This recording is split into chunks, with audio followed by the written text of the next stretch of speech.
Victoria, thanks for joining us. If we could just start with a bit of background on you and the business, and then we'll get into the details of it. So many years ago, I started my career in software, leading marketing departments that were focused on demand generation or net new acquisition, as we probably talk about it in lots of ways now. And those roles often had a real big focus on aligning sales and marketing, because that was kind of the core goal, was to all be talking about the same thing at the end of the day. So that led me to be quite like a data-centric marketer. I moved on into agency world, joined a global demand generation agency and worked with some big brands like LinkedIn and a Sony and Canon, before taking the leap to create my own agency, which was very much a performance marketing agency. It was during COVID, which was an interesting time to start an agency. There was a big shift to digital activity, which was a huge benefit to us. So we were able to scale very, very quickly, and onboard really huge brands for the agency, the likes of Stripe, AmerisourceBergen and Canon. That helped us grow. We are now 20 people. We are award winning, and I would put our success largely down to our ability to shift and change shape as the B2B marketing world does the same thing. And if we could go, so we'll focus on the journey of employee to employer. Mm-hmm. What was that sort of transition like? And I know you mentioned that it was in COVID times as well, so that puts extra stress onto it. But what was the transition from being, because people look at it and think, oh, you're a business owner and you can work when you want and everything must be perfect. But what was that transition going from like employee to employer? I think like the biggest thing that I learned was to have more of an appetite for risk. As an employee, it's very stable, and you're turning up to do your job, and there's challenges, and you might manage people, and you might have a leadership voice within an organization, but you're not taking really any risks with yourself. Becoming like a founder, it is all yours, and you feel the risk element of things a lot more, and building an appetite towards that so that you make like the correct type of decisions, I think was probably like the biggest shift for me. I also do think like there's a lot of benefits that come along that, with more control and flexibility in your time and how you do things and all of those bits. But there also is the other side of it where that swings the other way in your life. Yeah, and it is that sort of risk reward thing. It's 90% of the time of being a business owner is difficult, but then the 10% sort of makes it worth it in the end. Definitely. Was there anything like in particular that you struggled with? I don't know whether that's a lot of founders that I speak to sort of struggle letting go of parts of the business, and then so that comes into the hiring side of it. But was there anything specific that you struggled with at the start? Definitely like the people management aspect of things, how unpredictable that can be, and how as a founder you really want everything to always be heading in the right direction, and people are unpredictable, and as an agency you're built around people, so that was very challenging. Also, I guess as an individual, I'm quite like highly empathetic, and that was a real challenge for me as a business owner, to have to draw some harder boundaries around that side of my personality so that I could put the business at the forefront of the decision making. Yeah, and it's that I've had the same of like trying to give people a really good place to work and they can feel relaxed, but also you need to get results at the same time. So it's finding that happy balance. Yeah. And it is tough. We probably hired too quickly. and stuff didn't get done like we Yeah. sort to the standard, because nobody can do it like you can, but you want at least 70-80% of what you can do, Yeah. and it's Yeah. getting the right talent in that was definitely the trickiest part for us, I would say. Yeah. I can relate to that. I think that we made hiring decisions too quickly. Yeah. And I think you hear every founder say this. The biggest lesson is to hire the right people. And we all hear it and you think you're doing it, but working out what that person looks like does take some time, and you learn by failing a few times. But now sitting here, I'm like, that is one of the most important things, to get the right people coming in. Otherwise, it sets you back instead of pushes you forwards. Yeah. And it's a real challenge if you are growing really quickly as a business and you just need hands. Yeah. But I would rather today rely on good and trusted freelancers than hire the wrong person internally. Well, there was one actually, one of the challenges that I found was the role of a CEO in a small scaling business. There's like big swings that you take from investment led decision making around like, where are we taking the business, what's our proposition, how are we going to fund bringing the right person in or developing this area, etc., all the way through to, can this person have their expenses signed off, or this person's dealing with like a problem in their environment, and then jumping into a pitch or a client meeting. And those swings as like a small business founder are something to not be like dismissed in the journey. I think that's a real life challenge for many small business founders. I guess everything comes back to that wanting to the balance of being a I don't want to say good person, if you like, and like running a business that's going to have some success. Yeah. Everybody says that they don't have regrets, but there's always something that you would have done differently. Yeah. If you could go back, is there one particular thing that you would have done or changed? At the start, you just have an approach of like, do what's needed, like just go for it, basically. And we grew the business through passion and, people willing to just like muck in. And we were lucky to get trusted people around us to help us at that stage of the company growth. I'd say the next part was harder.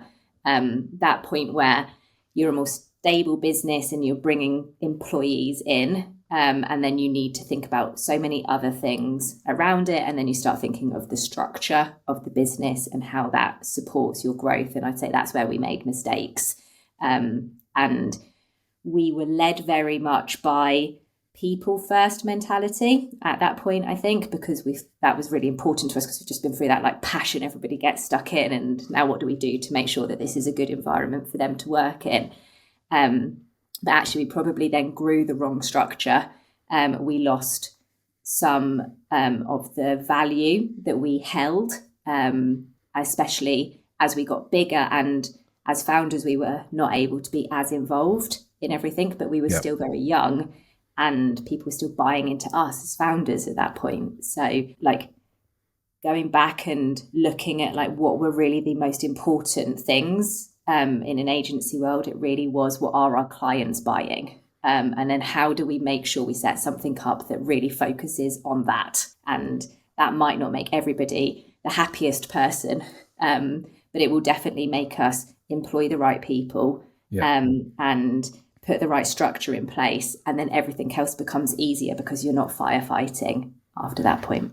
Yeah, that's actually a big part of the process that we went through for inside of our clients, really, is finding out, because we're generating leads and we're trying to put value on people wanting to meet with them and wanting to buy from them. You have to find out why people buy from you in the first place. So what you think, so having a big part of it is case studies and asking them why they actually work with you in their words, because why a company works with you can be completely different to the actual reason. So what you think is the reason, it's completely different.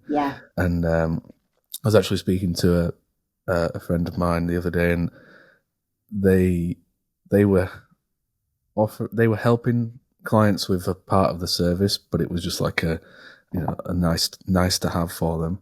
But then when they actually spoke to them in detail, it turns out that that's the main thing that they valued the relationship on. So their entire business has now changed into that one thing, and they don't do what they originally sold them. Yeah, definitely. One of the thoughts I had recently was we were so involved in the business at points, and not even just like client facing work. It was like at that point, like financials, operations, like those types of things. We were playing in areas we didn't really have much experience in. So looking back, I would have outsourced that sooner, got experts in around processes, commercial visibility and forecasting and planning to enable us to make decisions in an easier way that were less emotional, because then you've got this plan you're tracking against, and there's like good data behind that, and allow us as founders to continue to be the face of the business, pushing out the value and changing that as and when we needed to. And I think that would be, and retaining customers, not letting that become an issue. You want to do the things that you enjoy doing for the longest amount of time. So nobody wants to be in financials unless you there's not many founders that want to be in financials. But it is a massive part of it. Like if you get one thing wrong, it can cost you for a long time. So yeah, and I guess not even the fact of not enjoying doing it, it's you're probably not that good at it either. Yeah, take a lot longer. Yeah, probably a lot more costly when you're making incorrect decisions and taking a long time to do simple things. Cool. Okay. Let's dive into more of what Ziggy does. Do you use Ziggy agency or just Ziggy? Ziggy's fine. Yeah. Okay. Let's go into what Ziggy's doing right now. If you could just give an overview of sort of the main components of the business, and if there's anything specific that you focus on or specialize in. So we are a demand generation agency. We specialize working with SaaS companies, particularly those who are going through high growth periods, and they need to be able to report and make decisions on more informed data, to enable conversations that are growth centered. And typically that means talking about revenue. It means talking about retention and metrics, not just marketing metrics. So at a business level. So our IP is centered around bringing complex data together to allow marketing teams to see everything from their marketing platforms like Google, all the way through to their sales data. And that means for us opportunities, closed won, but then also life cycle data, so lifetime value, customer acquisition cost, and integrating those two ends to enable the teams to make decisions on where to place budget based on those metrics, not just like conversion metrics that you'd see in platform. So we're quite a strategic agency. We often start off with a data diagnostic that helps us then work out what a go-to-market strategy would look like. We then support in building that go-to-market strategy with specializations in paid media and data science. And then we activate those campaigns and work on a retainer basis to optimize.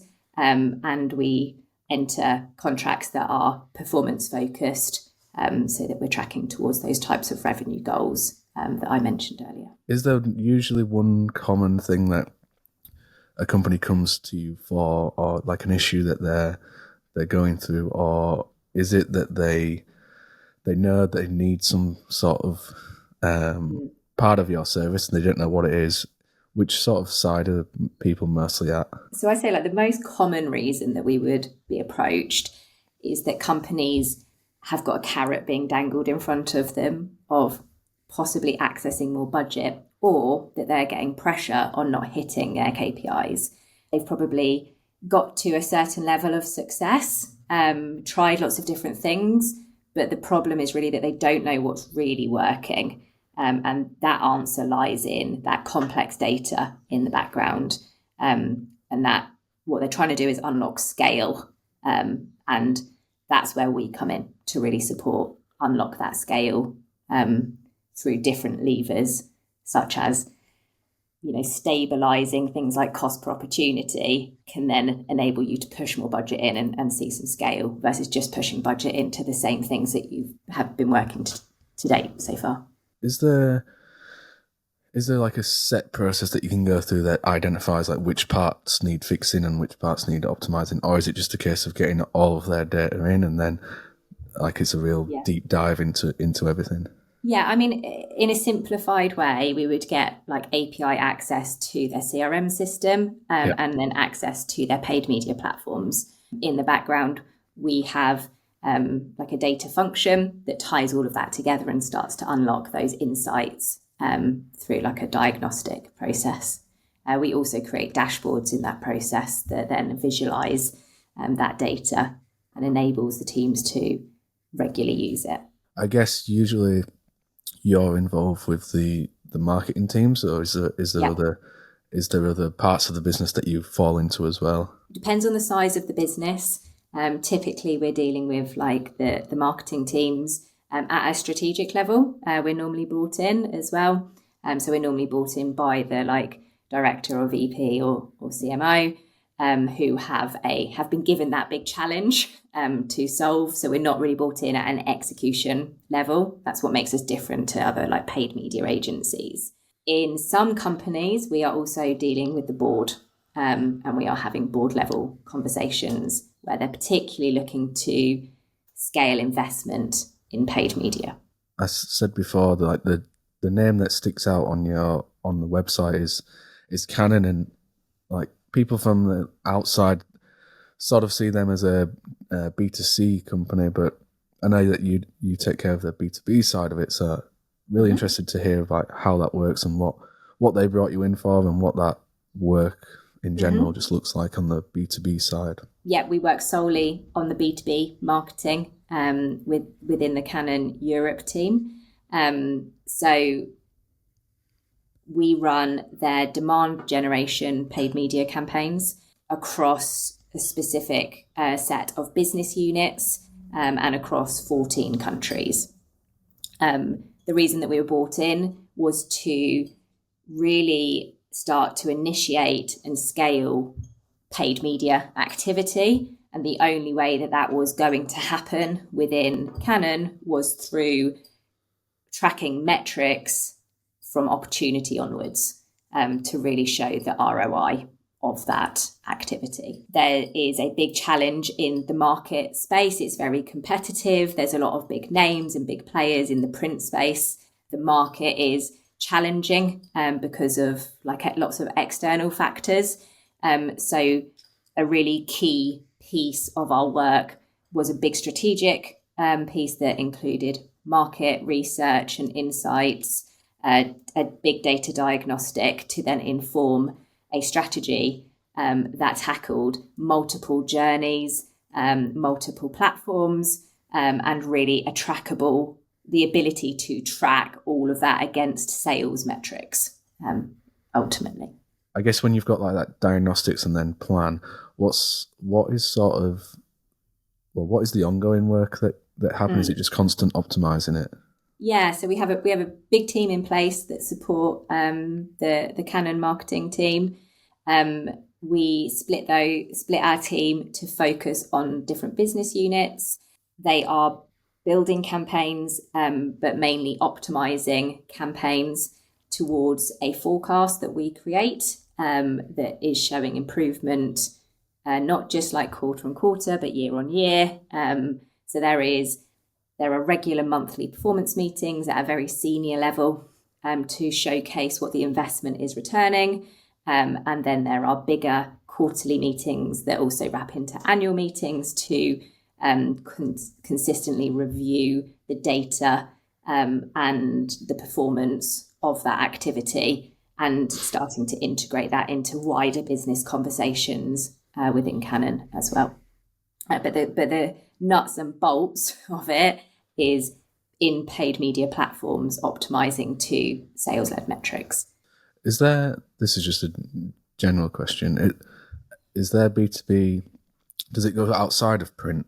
Is there other parts to it, or is it mostly just print? There's services as well, right. But I would say all still print related. Is there any other case studies or like projects that you want to go through?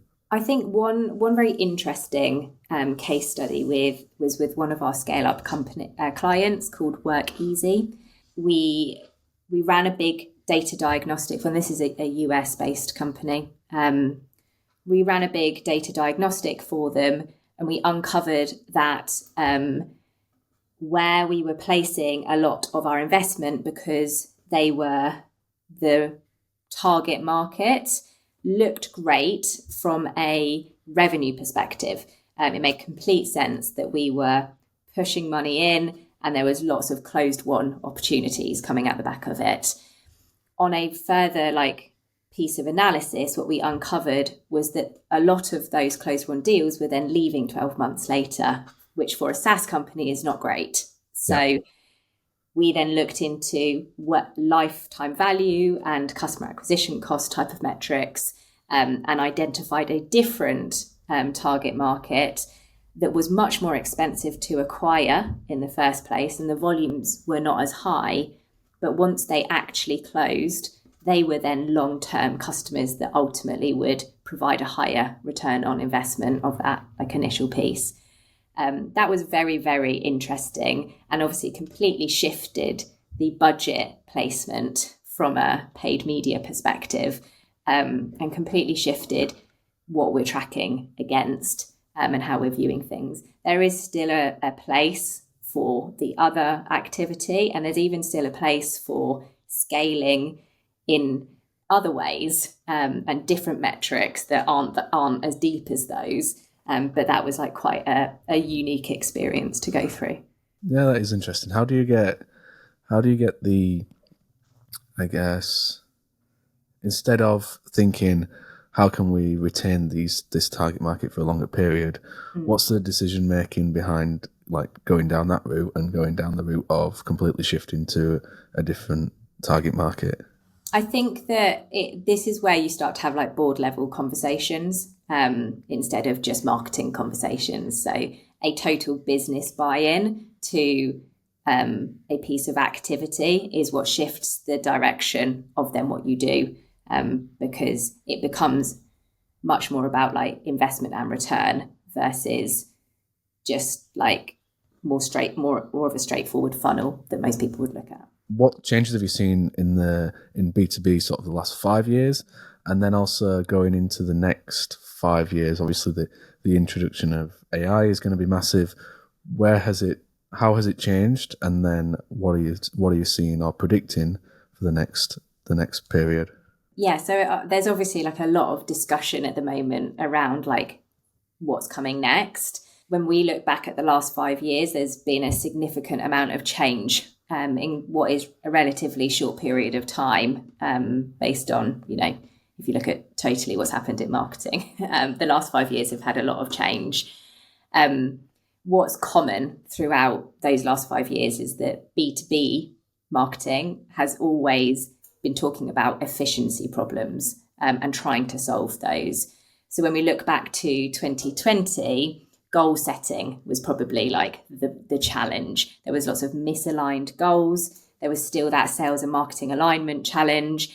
And the answer that a lot of companies came up with was let's put the same goal in front of everybody, and that goal is revenue. So everybody shifted towards revenue metrics within marketing and became, those marketers who were really talking about data and revenue and all of those things. If we then skip a couple of years to sort of 2022, after living in that metrics and data world, attribution became a big topic of conversation. And there was a real need for everybody to centralize measurement models to really like make sure that everybody was looking at the same thing and not having different conversations, because that was still causing this misalignment, which has been a conversation for decades. So the goal was to understand how to measure in the right way and measure everyone in the right way and everything in the right way. Very quickly after that, we saw like an efficiency issue. Go-to-market models became a real focus to target like growth across all segments. There was a really like sort of high growth period throughout 2020, 2022. And we were seeing a lot of companies put go-to-market models in place for enterprise, mid-market, SME, like absolutely everything. But then there was a tech crash and that caused a churn epidemic. And as a result, we saw lots of teams start to shift their focus on more life cycle metrics like CAC and LTV. Yeah. And marketing teams have a broader responsibility to tackle how to not just bring in net new logos, but actually how to expand and retain customers. And that was what sort of influenced those metrics. So that's the world we've sort of been living in for the last sort of couple of years. And then your question around like what's next, obviously AI is here. Like the kind of rise of AI is what we're looking at in 2025. I think that those companies who are data literate are going to start integrating AI into their systems and processes.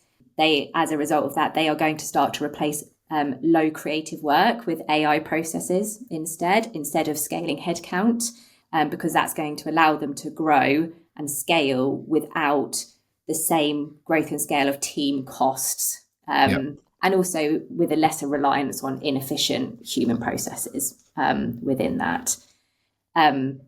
So I think that's where we're heading towards, is leveraging AI in a way that supports processes and scale and efficiencies as well. Have you started to put it into the business at all already? We are in the process of working out like the best use case for us. I guess one of the things that is very clear in B2B marketing is that we are in a very much buyer-centric world, much less of a sales-centric world where your typical marketing funnel exists. AI is enabling consumers and customers in a much more thorough, researched way before they're engaging with a brand. And I think that that's very interesting for us in terms of like, how do we approach strategies? How do we start to serve AI to see the right things about customers? Your AI tool will only spit out what it knows and what it learns. So it's our job to feed it the right information. And I have a client today who, when they search on AI for something specific within their industry, it's quite damning what comes back, probably because their competitors are feeding the information and they're not feeding the information. So a shift to brand awareness is probably what we're going to see. A shift towards creating the right type of content at scale to really like make sure that you're more in control of your brand and what the bots are scraping, to then push that to your customers as well. Sorry, then your point about like how are we like specifically like looking into it, because that's like I think quite general. Like Scream Out for me is like you deal with a lot of data, and I guess like the process of doing that manually and with a human element, it takes a lot of time, so it's going to save you a lot of time and money on that side of things. So as Ziggy, our biggest use case is handling data analysis. Interestingly, we've been testing and trialing that, and it's not as good as we thought it was going to be. It's not consistent, so it's okay for the basics, but once you start bringing more complex elements into data analysis, it gets quite challenging. So what we've found so far is that an AI probably really needs to live within the data pipeline to create consistency in like models and chats and so on. You can even template prompts, but different chats will return different things. So we've kind of had some big sessions around that. So we're trying to refine that use case before fully launching it, and then obviously the goal is to move to more productivity through lifting weight in what is a heavy lift area at the moment, and move that resource to more highly creative type of activity as well.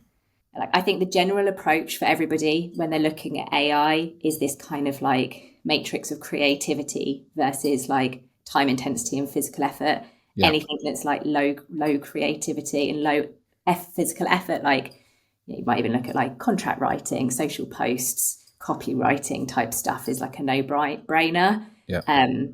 You can get into like low creativity and high physical effort is then also like the area to prioritize. That's where our like data analysis starts to come in, copywriting for like SEO, those types of things, dashboard creations, like that's where we would then like look to prioritize utilization.